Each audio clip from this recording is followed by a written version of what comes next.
A stormy encounter. The city of San Diego had always been a beacon of warmth and sunshine. A place where the ocean kissed the golden shores and where tourists flocked to experience its charm.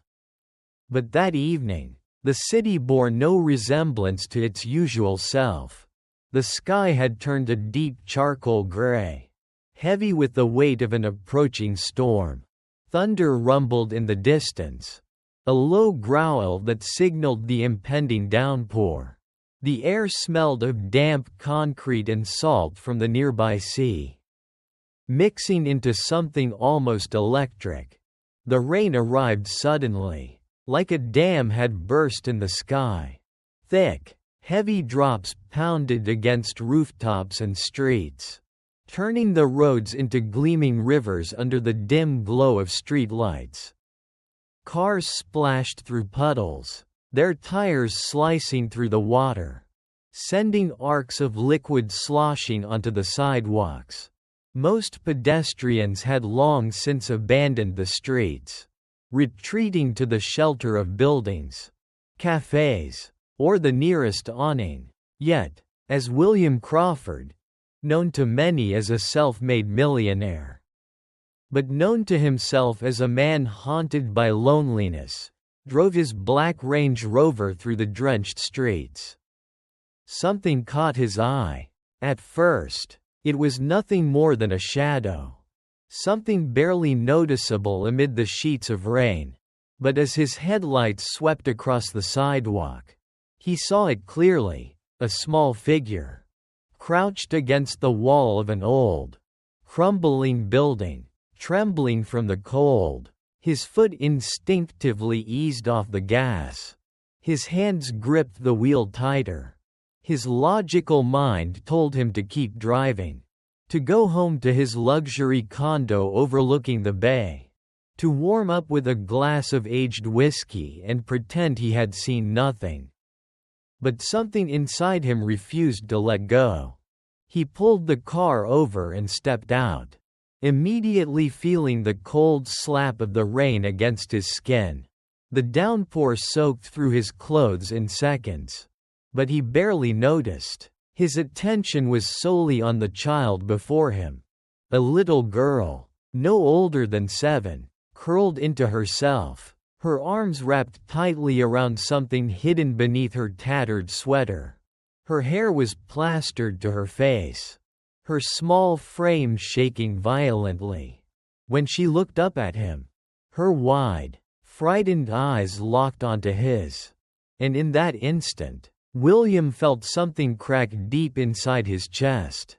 "Hey there," he said, his voice softer than he expected. "What are you doing out here all alone?" She flinched at his voice, shrinking further into herself, as if bracing for something worse than the storm raging around them. He knelt down, careful not to startle her. "It's okay," he assured her. "I won't hurt you. I just want to help."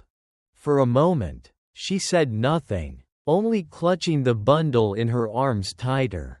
Then, barely above a whisper, she murmured, "I don't have anywhere to go." His stomach twisted at the raw honesty in her voice. "Where are your parents?" he asked gently. She hesitated, her tiny fingers trembling as she adjusted the bundle she held. And then, she whispered the words that changed everything. "They left me here." The words were small, fragile, but they landed with the weight of 1,000 stones. William felt his breath hitch. The city, the rain, the cars passing by, it all seemed to blur around him. "Who left you here?" he pressed, his voice barely steady. She lowered her gaze, her lips quivering as though she was afraid to say it aloud. Finally, after what felt like an eternity, she muttered, "The woman from the orphanage." An icy chill ran down William's spine, one that had nothing to do with the rain. The words echoed in his mind, bouncing around like a cruel joke. The very thought of an orphanage abandoning a child, no, 2 children, out in the storm was unfathomable. His eyes flickered to the bundle in her arms. And realization dawned. She wasn't just holding onto something for warmth, she was holding onto someone. Gently, he reached out. "Is that your little brother?" The girl nodded, her grip tightening around the small, swaddled form. "He's just a baby," she whispered, her voice breaking. "He's hungry. I tried to keep him warm." A lump formed in William's throat. He had spent years in boardrooms negotiating billion-dollar deals. Had built an empire from the ground up. Had seen the world from the highest penthouses, but at that moment, kneeling in the pouring rain before a shivering little girl and her infant brother, he had never felt so small. He had to do something. "Come with me," he said, standing up and holding out his hand. "We need to get you both out of the cold." She hesitated, her body frozen in uncertainty. He saw the fear in her eyes, fear of strangers, fear of broken promises, fear of the unknown, but more than that, he saw exhaustion. A little girl who had fought for too long, who had carried burdens far too heavy for her tiny shoulders. Slowly, cautiously, she reached out and placed her small, ice-cold hand in his. He led her to his car, opening the back door and helping her inside, making sure she and her brother were secure. As he slid into the driver's seat, he stole a glance in the rearview mirror. She was staring at him, her expression unreadable, while the baby let out a soft whimper. William knew, without a shadow of a doubt, that his life had just changed. As he drove through the flooded streets, a storm of a different kind brewed inside him. Questions swirled in his mind. What had really happened at that orphanage? How many other children had suffered the same fate? And most importantly, what could he do to make sure this little girl and her baby brother were never left alone again? He didn't have all the answers yet, but he knew one thing for certain: he wasn't going to walk away from this. The storm raged on outside, but inside the car, a new resolve burned in William's heart. He was going to get to the bottom of this. And he was going to make sure that no child was ever left in the rain again. There are thousands of children just like Lucy and Ryan, abandoned, forgotten, and left to face the world alone. While this story is fictional, the reality is heartbreaking. If this story moved you, consider taking action. Support child advocacy organizations, donate to shelters, or volunteer your time to make a difference in a child's life. No child should have to suffer alone. Be the person who reaches out a hand in the storm. If you believe every child deserves a safe home, share this story. Spread awareness, because together, we can make sure that no child is ever left behind. The warmth of the cafe was a stark contrast to the cold, merciless storm outside. William led Lucy to a quiet corner, where a crackling fireplace cast a golden glow over the wooden floors. Mrs. Bailey, the cafe's owner, rushed over with a worried expression, setting down a thick towel and 2 steaming cups of hot chocolate before them. Lucy hesitated, her tiny fingers wrapped tightly around the bundle that was her baby brother. William watched as she carefully adjusted the cloth covering the infant's face. Her instincts protective, far beyond what a 7-year-old should ever have to bear. Her wide, wary eyes darted between him and Mrs. Bailey, her body tense, prepared to bolt at the first sign of danger. "It's okay, sweetheart," Mrs. Bailey said softly. "You're safe now. No one's going to hurt you." Lucy's small lips trembled. She stared down at the cup in front of her but made no move to drink. William noted how thin her arms were. The way her clothes hung loosely on her frail frame. She looked like she hadn't had a proper meal in days. "Lucy," William said gently, "can you tell me what happened? Why were you and your brother out there all alone?" For a long moment, silence filled the space between them. The rain continued to patter against the windows. The muted sound of conversation from other patrons barely reaching their table. Lucy looked up at him. Her gaze filled with something he couldn't quite name: fear, sorrow, and something far worse: resignation. Finally, she spoke, her voice barely above a whisper. "The lady at the orphanage said she didn't want us anymore." William's stomach clenched. He exchanged a sharp glance with Mrs. Bailey, whose expression darkened with quiet fury. "Which orphanage?" he asked, keeping his voice steady. "The one outside town. It's called—" Lucy paused, as if afraid saying the name would summon a nightmare. "Brightwood Home." William felt a chill that had nothing to do with the storm. Brightwood Home. He had heard of it before. A modest institution that was supposed to care for orphaned and abandoned children. But Lucy's words suggested something far darker. "Why did they send you away?" he asked carefully. Lucy hesitated, then tightened her grip around her baby brother. "Miss Victoria said we were too much trouble. That no one wanted kids like us." Her voice cracked, but she stubbornly swallowed her tears. "Ryan cried a lot because he was hungry. She got mad at me for trying to take food from the kitchen." William's fists clenched beneath the table. He forced himself to stay calm. Anger wouldn't help Lucy right now. "So, she just left you?"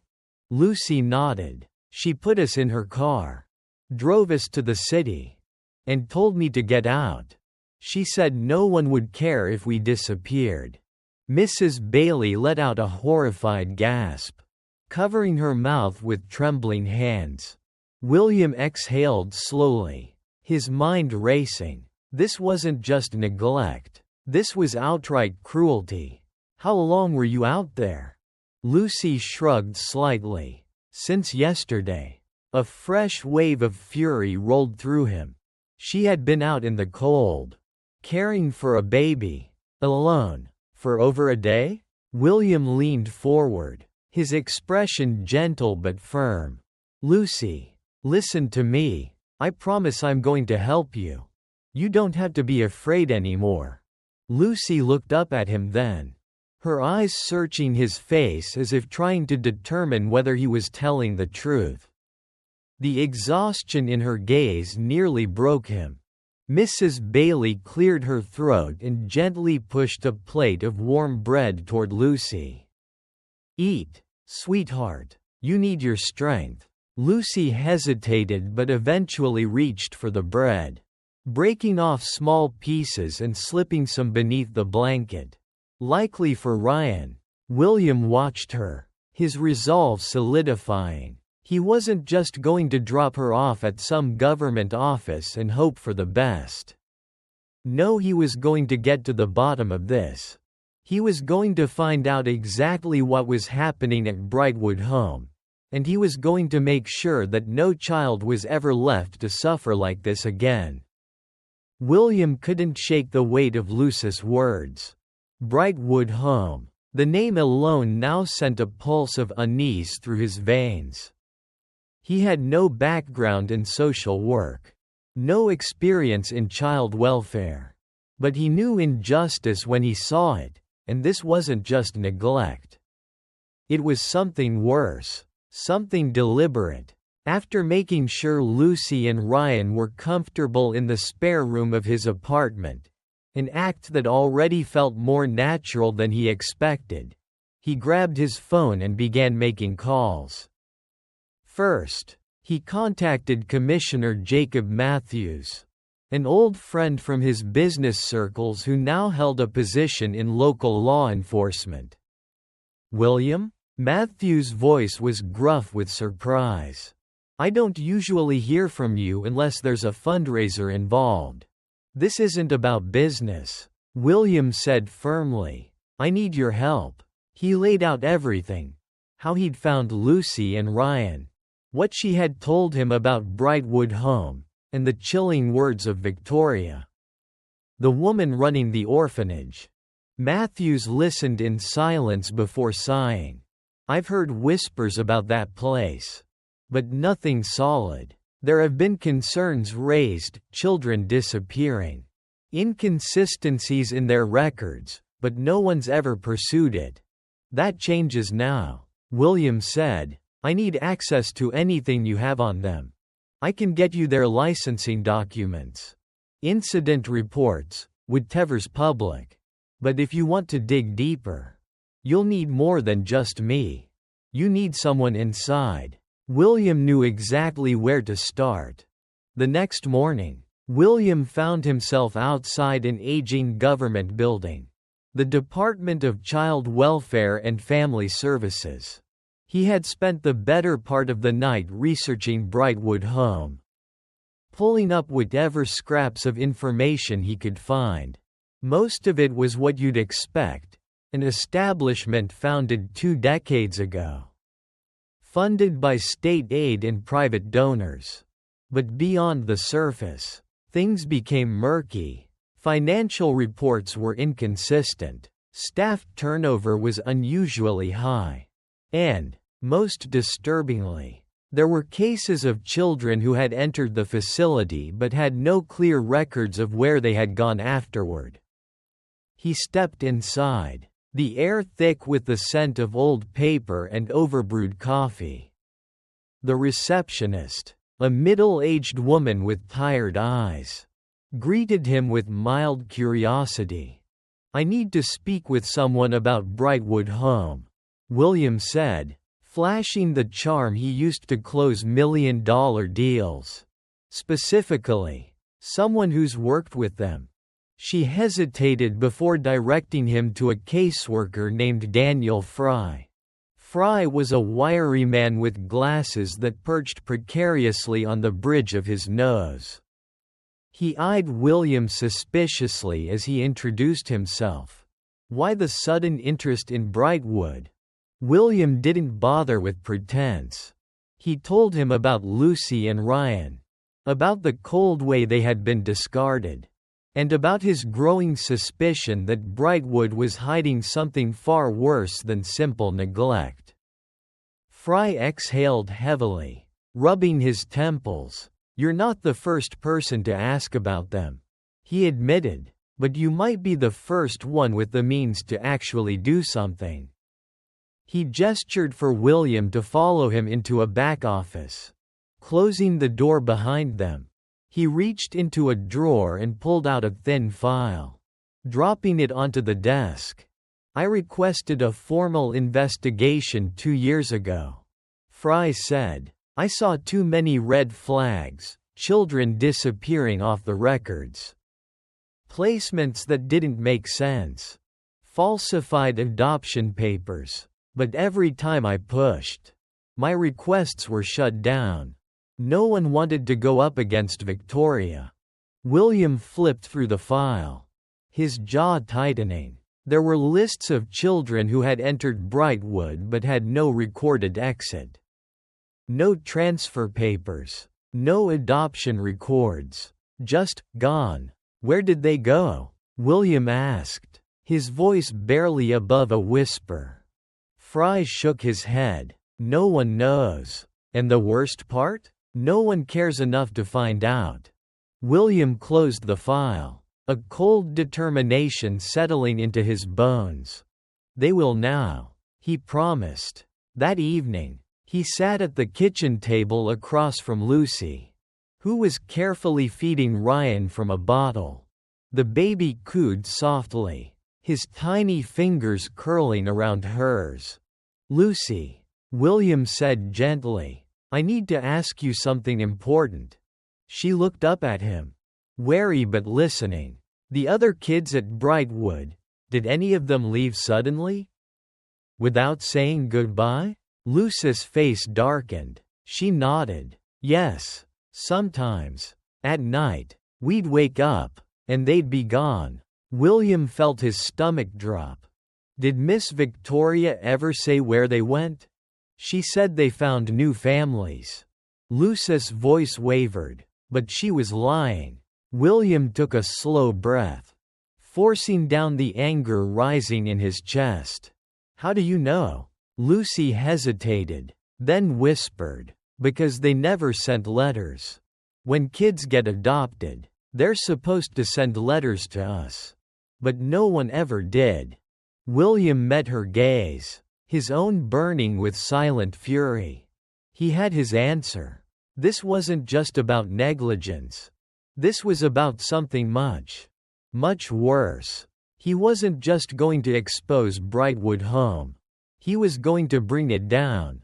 William had never considered himself an investigator. But desperation had a way of forcing people into roles they never imagined. The evidence against Brightwood Home was piling up. Yet it felt like the surface had barely been scratched. He needed someone who had been on the inside, someone who had seen firsthand what was happening behind those locked doors. And if the reports he had gathered were true, there was only one person who fit the description: Jeffrey Sanders. Jeffrey had worked at Brightwood Home for 3 years before he was abruptly dismissed. No official reason was given, but William's research suggested that Jeffrey had started asking too many questions. If that was the case, Jeffrey might hold the key to unraveling everything.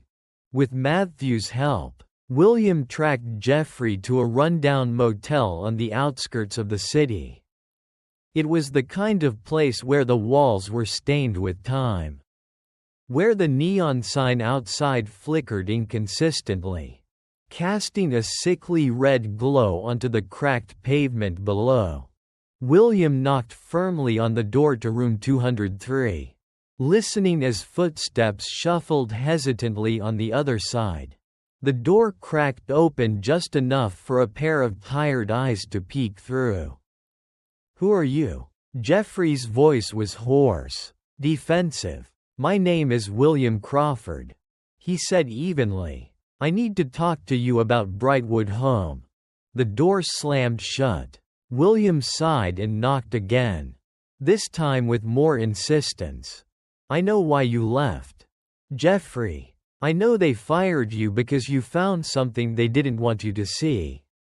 I know kids disappeared, and no one ever questioned it.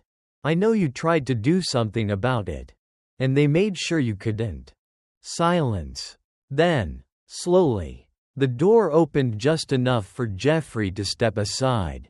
"You have 5 minutes," he muttered, retreating into the dimly lit room. William entered cautiously, taking in his surroundings. The room smelled of stale cigarettes and cheap alcohol, a clear reflection of the man sitting before him.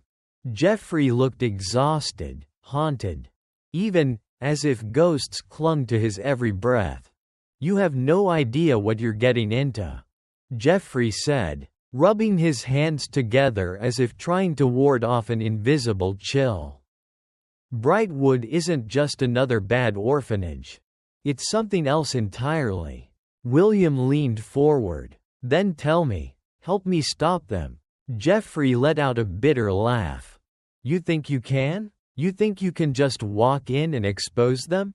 He shook his head. "You don't understand the kind of people protecting them. Then explain it to me." For a long time, Jeffrey simply stared at the floor. Then, with a deep breath, he began to speak. "I started working there because I thought I could help," he said quietly. "I thought I could make a difference, even in a place like that.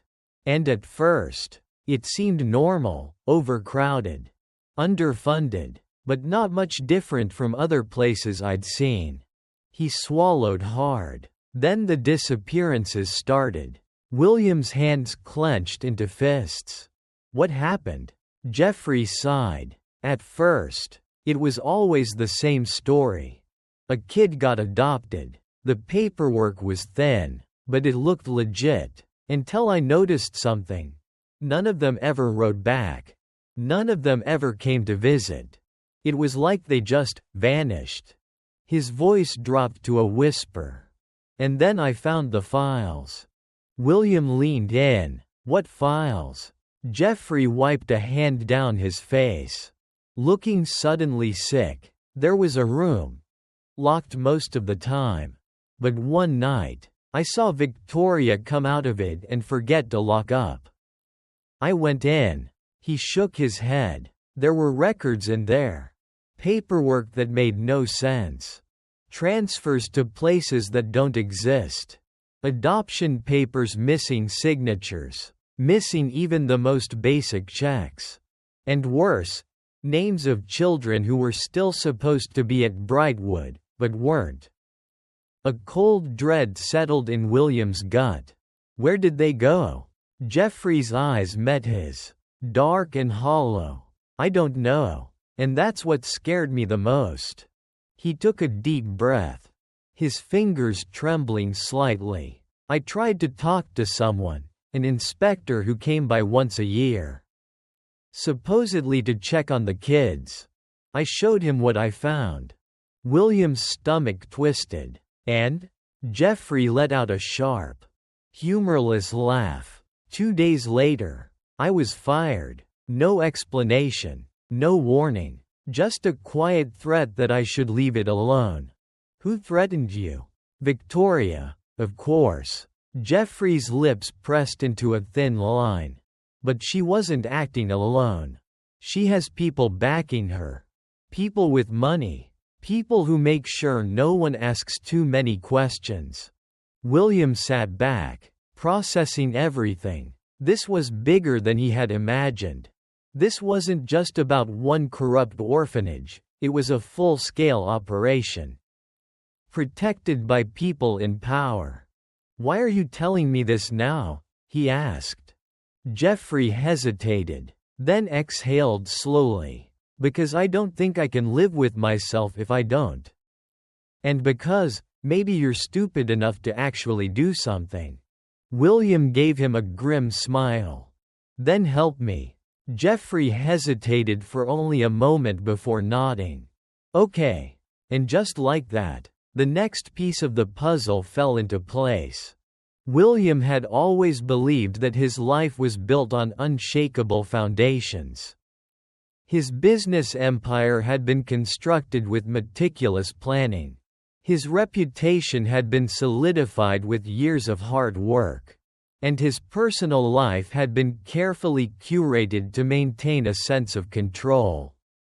But now, sitting in his dimly lit living room, watching Lucy cradle her baby brother with exhausted arms, he realized just how fragile his sense of control truly was. The weight of responsibility had settled on his shoulders like a physical burden. He had no experience with children, let alone two who had suffered unimaginable neglect. He could still hear Jeffrey's voice in his head, warning him about the powerful forces protecting Brightwood home, the dangers of getting too close. But none of that mattered when he looked at Lucy's small, determined face. She had survived abandonment, hunger, and fear, yet she clung to her brother with a fierce devotion that made his heart ache. That night, as the storm continued to rage outside, he made a decision that would change his life forever. The next morning, he found Lucy sitting at the kitchen table. Her hands folded neatly in her lap as she watched Ryan sleep in a makeshift crib William had set up on the couch. The baby's breath was soft, rhythmic, a fragile melody against the quiet of the apartment. William placed a plate of toast and scrambled eggs in front of her. You need to eat, he said gently. You're too small for your age. Lucy hesitated before picking up a piece of toast and taking a slow, careful bite. William watched as she chewed with deliberate movements, as if uncertain whether the food was truly hers to have. You don't have to ration it, he said. There's more if you want it. She nodded but didn't take another piece. He leaned forward, resting his elbows on the table. Lucy, I want to help you and Ryan. But I need you to be honest with me. Do you have any family? Anyone who might be looking for you? Her eyes darted to Ryan, then back to him. No, she said quietly. It was just us and Brightwood. William exhaled slowly. That was the answer he had expected. But it still unsettled him. Okay, he said, then until we figure things out. You're staying here with me. Lucy's small fingers curled into fists. You don't have to. I know. He gave her a soft smile. But I want to. For the first time since he had met her. Her eyes shimmered with something that looked dangerously close to hope. The next few days passed in a blur of quiet adjustments. William found himself thrown into the unfamiliar world of caring for 2 children. The refrigerator became stocked with formula and baby food. He learned how to properly swaddle Ryan, how to interpret the different cries, and how to comfort Lucy when nightmares woke her in the middle of the night. Mrs. Bailey from the cafe stopped by frequently, bringing warm meals and offering gentle advice. You're doing good, William, she assured him one evening as she rocked Ryan in her arms. They're lucky you found them. He shook his head. I think I'm the lucky one. Because despite the exhaustion, despite the gnawing worry about what lay ahead, he felt something he hadn't felt in a long time, purpose. But reality had a way of creeping in. A week later, William sat in his office, scrolling through legal documents, searching for a way to make his guardianship over Lucy and Ryan official. Every caseworker he spoke to told him the same thing. The process would be long and complicated. The courts didn't favor single men with no parenting experience. And even if he could prove his financial stability, Brightwood Homes still legally held rights over the children. The thought of Lucy and Ryan being taken away, returned to the very place that had abandoned them, sent a cold shudder through him. He refused to let that happen.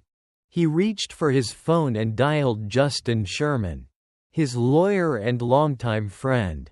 William, Justin greeted. I had a feeling you'd be calling. I need your help, William said. I want to file for temporary custody of Lucy and Ryan. There was a pause. That's a big step. Are you sure? Yes. Justin sighed. It won't be easy. Brightwood is a state-funded facility. They'll fight this. Then I'll fight harder. A long silence stretched between them before Justin finally spoke. All right, let's do this the right way. The next time William saw Lucy, she was sitting on the living room floor, stacking toy blocks for Ryan. He sat beside her, watching as she carefully placed one on top of the other. Her concentration absolute. I spoke with a lawyer today, he said. Lucy glanced up at him. About what? About making sure you and Ryan can stay here with me. She blinked. For how long? For as long as you want. The block tower wobbled slightly under her hands. She steadied it before looking at him again. And if Brightwood wants us back? They won't. His voice was firm. I won't let them. She studied him carefully, as if measuring the weight of his words. Then, for the first time, she smiled. William knew that taking care of Lucy and Ryan was only part of the battle. as much as he wanted to shield them from the past. He understood that they would never truly be safe until Brightwood Home was shut down for good. Until Victoria was held accountable for every child she had abandoned, for every file she had falsified, for every innocent life she had put in danger. That evening, after tucking Lucy and Ryan into bed, he sat at the kitchen table with Commissioner Matthews, Justin Sherman, and Jeffrey Sanders. A stack of files lay between them, filled with everything they had gathered: witness statements, forged adoption records, missing child reports. Each piece of paper represented a child who had disappeared under Victoria's watch. Their fate unknown. "We have enough to prove negligence," Justin said, flipping through the documents. "But if we want to bring her down for good, we need more. We need irrefutable proof of her involvement in trafficking." "She's careful," Jeffrey muttered, his voice tinged with bitterness. "She doesn't leave a trail. That's why she's been able to do this for so long." Matthews leaned forward, his fingers tapping against the table. "We have an opportunity. Based on the transport schedules we intercepted, she's moving children again in 2 days. If we time it right, we can catch her in the act." William's jaw clenched. The thought of more children being shuffled away like forgotten cargo made his blood boil. "Where?" Matthews slid a map across the table, pointing to a remote warehouse on the outskirts of the city. "This location is tied to Brightwood's financial records. We suspect it's where the transfers are happening." William stared at the red-marked building, his mind racing. This was it, the moment they had been waiting for. "How do we do this?" he asked. Matthews straightened. "We'll divide into 2 teams. The first will go undercover inside the warehouse, gathering footage and securing evidence. The second will remain outside, ready to move in when we have what we need. We want to catch her in the middle of a transfer. That's the only way we ensure an airtight case." Jeffrey shifted uncomfortably. "She has guards. Armed ones. They won't go down without a fight. We're not going in blind," Matthews assured him. "We'll have backup. And we'll make sure no child is harmed in the process." William inhaled deeply, his mind already forming strategies. "I want in." Matthews hesitated. "William." "No." William's voice was unwavering. "This isn't just some case to me. Lucy and Ryan deserve justice. Every child Victoria has hurt deserves justice. I won't sit on the sidelines." A heavy silence fell over the room. Then, Matthews gave a slow nod. "All right, but you follow orders. This has to be done right." William nodded, determination burning in his chest. The next 48 hours were a whirlwind of preparation. Undercover officers were placed near the warehouse, monitoring every movement. Jeffrey provided insight into how Victoria operated, giving them an advantage in predicting her actions. Justin ensured all legal documents were in place, ready to press charges the moment Victoria was in custody. Despite the high stakes, William found himself thinking of Lucy and Ryan, the quiet moments they had shared over the past few days. The way Ryan clung to him when he carried him. The way Lucy's face lit up, just a little, when she talked about books she had read. They were becoming his family, whether he had planned for it or not. And now, he would fight for them the way a father should. On the night of the operation, William stood alongside Matthews and the team outside the warehouse. The air was thick with tension, the darkness swallowing the sound of their breathing. Inside, Victoria was making her final arrangements. She had no idea that tonight would be the end of her reign. Matthews signaled. The team moved in. This was it. The night air was heavy, thick with anticipation. William crouched low behind a rusted shipping container outside the warehouse, his heart pounding a steady rhythm against his ribs. Matthews was beside him, his focus sharp, his hand gripping the radio clipped to his vest. Team 1, in position. A voice crackled through the earpiece. Team 2, ready. Another voice responded. William tightened his grip on the handle of the small camera hidden in his jacket pocket. His job was to document everything: the children, the transaction, Victoria's direct involvement. The evidence had to be airtight.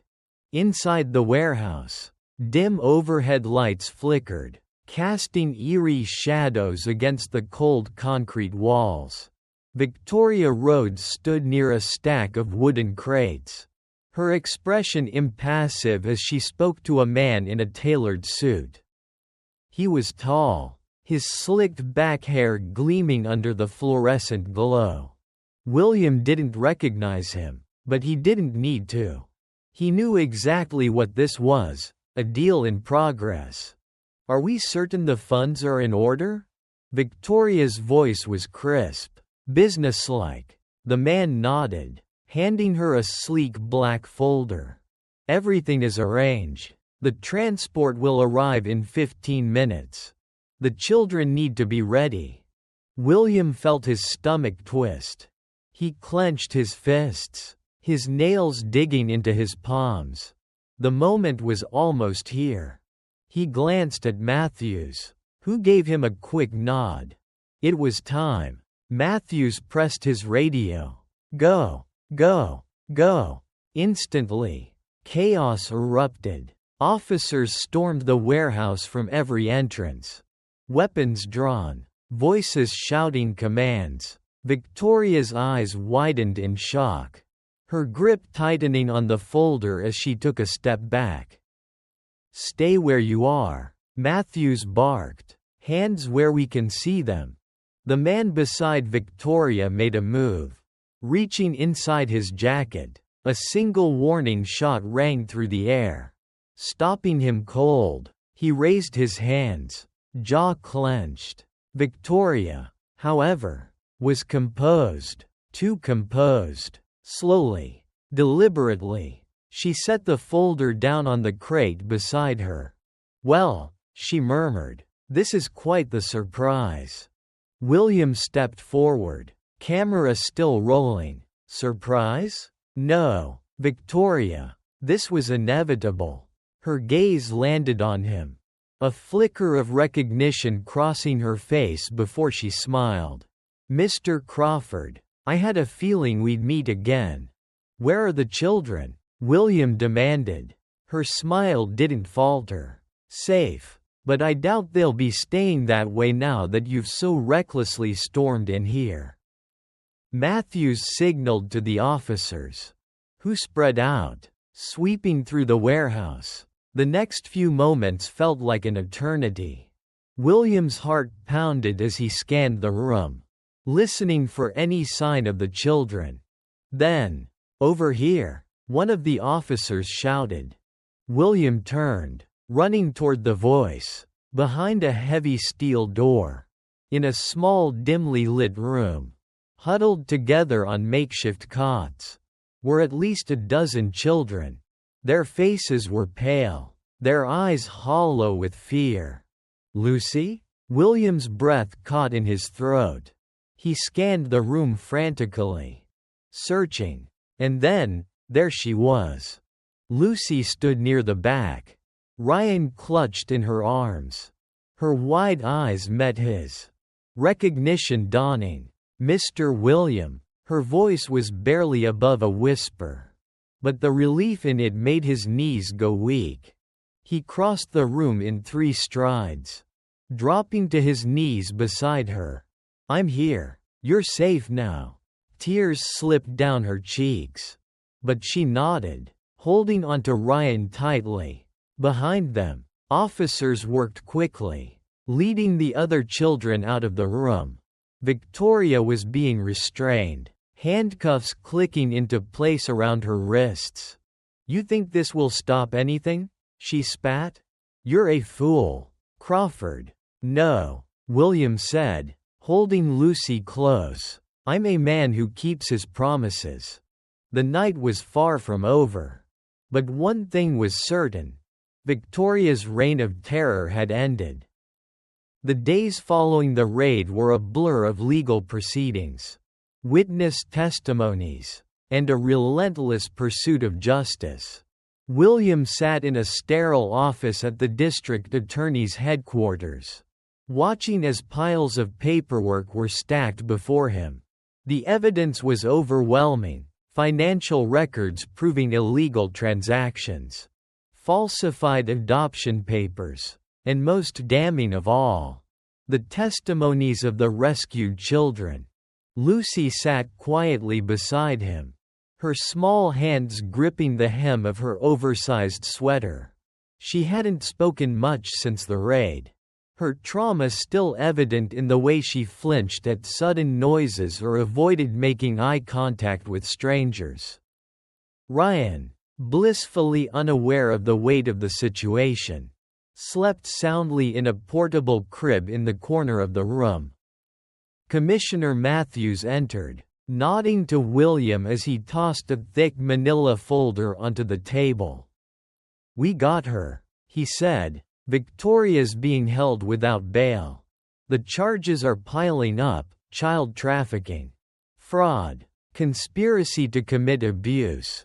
She's not walking away from this." William exhaled, a breath he hadn't realized he'd been holding. "How strong is the case?"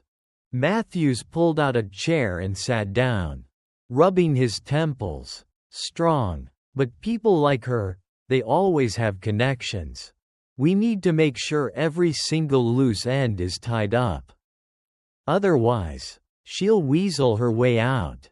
William clenched his jaw. He had seen too many powerful people escape justice simply because they had the right friends in the right places. He wouldn't let that happen this time. The trial began 3 weeks later. The courtroom was packed with reporters, activists, and concerned citizens who had followed the case since the raid. Victoria Rhodes sat at the defense table, her hair neatly styled, her expression cool and detached. She wore an expensive navy blue suit, as if dressing the part of a respectable businesswoman would erase the horrors she had inflicted on so many children. William sat in the front row, Lucy beside him. He had promised her that she wouldn't have to see Victoria again. But Lucy had insisted. "I need to be here," she had whispered. The prosecution wasted no time presenting the evidence. The jury watched intently as video footage from the raid was played, children huddled together in cold, dark rooms, the falsified adoption papers that bore no real signatures, and the hidden ledgers that detailed illicit transactions. Then came the witnesses. Jeffrey Sanders took the stand first, his hands shaking as he recounted his time at Brightwood, how he had tried to speak up and was silenced. "She told me I didn't understand how the world worked," he said, his voice thick with emotion. "That these kids weren't going to be missed. That I should look the other way." The courtroom was silent. Lucy was called next. William's heart clenched as she made her way to the witness stand, her small frame dwarfed by the chair. The judge spoke to her gently, asking if she felt comfortable answering questions. Lucy nodded. The prosecutor approached. "Lucy, can you tell us what happened the day Victoria took you and Ryan to the city?" Lucy's voice was barely above a whisper. "She said we were too much trouble. She told me to get out of the car and take Ryan with me. She left us in the rain." There was a collective gasp in the courtroom. William saw jurors shift in their seats, their expressions darkening. The defense attorney stood. Objection, Your Honor. The judge raised a hand. Overruled. Let the child speak. Lucy took a deep breath. She said no one would care if we disappeared. William closed his eyes, anger flaring inside him. When the defense finally spoke, they tried to paint Victoria as a misunderstood woman, someone who had been overwhelmed by the burden of running an orphanage. They called a former associate to the stand, a man who claimed Victoria had only ever tried to do what was best for the children. But the prosecution tore their argument apart. She wasn't overwhelmed, the prosecutor stated firmly. She was running a criminal operation. These children weren't placed in good homes. They were sold. The closing arguments were brutal. The jury was urged to see Victoria for what she was, a predator who had preyed on the most vulnerable. The deliberation took less than 4 hours. When the jury returned, the air in the courtroom was so thick with tension that William thought he might choke on it. The judge addressed the jury. Have you reached a verdict? The foreman stood. We have, Your Honor. A beat of silence. Then, we find the defendant, Victoria Rhodes, guilty on all charges. The courtroom erupted. William let out a breath of relief, his hands shaking. Lucy turned to him, her eyes wide. She can't hurt us anymore? No, sweetheart, William murmured, pulling her into a hug. She can't hurt anyone anymore. Victoria's face remained eerily blank as the verdict was read. As she was led away in handcuffs, she turned once, just once, and locked eyes with William. There was no anger, no remorse, just cold calculation. He held her gaze, unflinching. She was done. With Victoria Rhodes behind bars and Brightwood home permanently shut down, the world should have felt lighter. But for William, Lucy, and Ryan, the battle was far from over. Justice had been served, but healing was a much longer process. The night after the verdict, William sat in his living room, watching Lucy and Ryan curled up together on the couch. The TV played softly in the background, but neither of them paid attention to it. Lucy traced small circles on Ryan's back, her thoughts 1,000 miles away. Do we have to leave? Lucy's voice was quiet, hesitant. William looked at her, his heart aching. He had dreaded this conversation. While he had done everything in his power to protect them, legally, they were still wards of the state. The system would step in soon. I'm going to do everything I can to make sure you don't, he promised. The next morning, William sat across from Justin Sherman in a downtown legal office. Stacks of paperwork spread between them. The legal process for adoption is complicated, Justin explained, especially since you're not a registered foster parent. Typically, the state would place them in a temporary home first. William's stomach twisted at the thought. He had spent weeks building a safe space for Lucy and Ryan. Only to risk losing them now?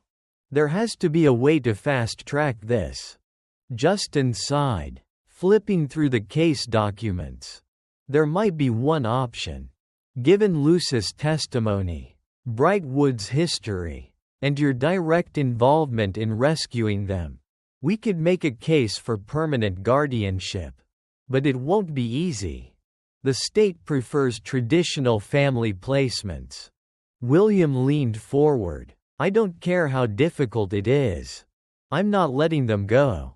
The next few weeks were a whirlwind of home visits, court hearings, and endless interviews with social workers.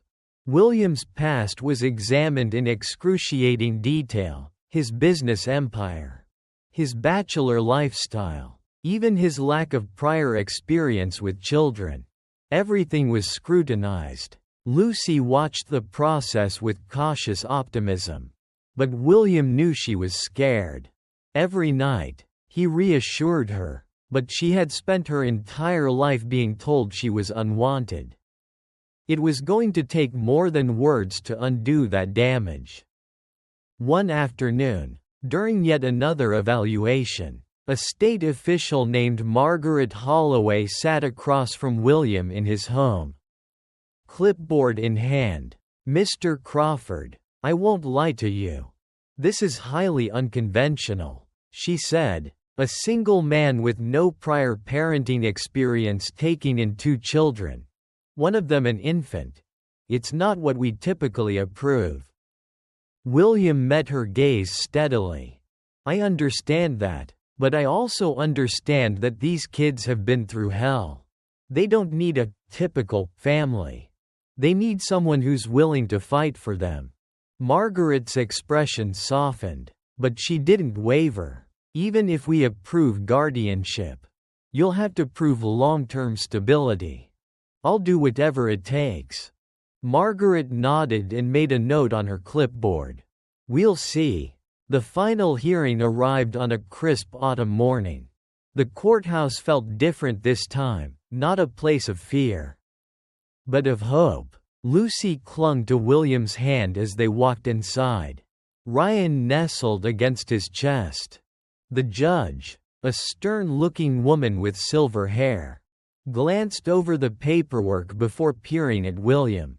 "Mr. Crawford, you are requesting permanent guardianship of Lucy and Ryan Collins?" "Yes, Your Honor." She turned to Lucy. "And what do you want, young lady?" Lucy swallowed hard but lifted her chin. "I want to stay with Mr. William. He keeps us safe."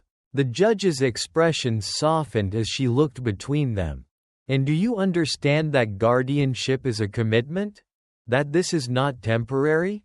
William squeezed Lucy's hand, silently willing her to trust in this moment. She nodded. "Yes, ma'am." The judge leaned back, considering. Then, after what felt like an eternity, she nodded. "Very well. In the interest of the children's welfare, I am granting permanent guardianship to Mr. William Crawford." The room blurred as Lucy turned to him, her eyes brimming with emotion. "Does this mean we're really staying?" William pulled her into his arms. "Yes, sweetheart. You're home." For the first time in her life, Lucy believed it. William had spent years building a life measured in contracts, investments, and financial successes. But as he stood in the doorway of Lucy and Ryan's shared room, watching them sleep, he realized this was the most valuable thing he had ever fought for. It had been months since the courtroom verdict. Months since Victoria Rhodes had been taken away in handcuffs.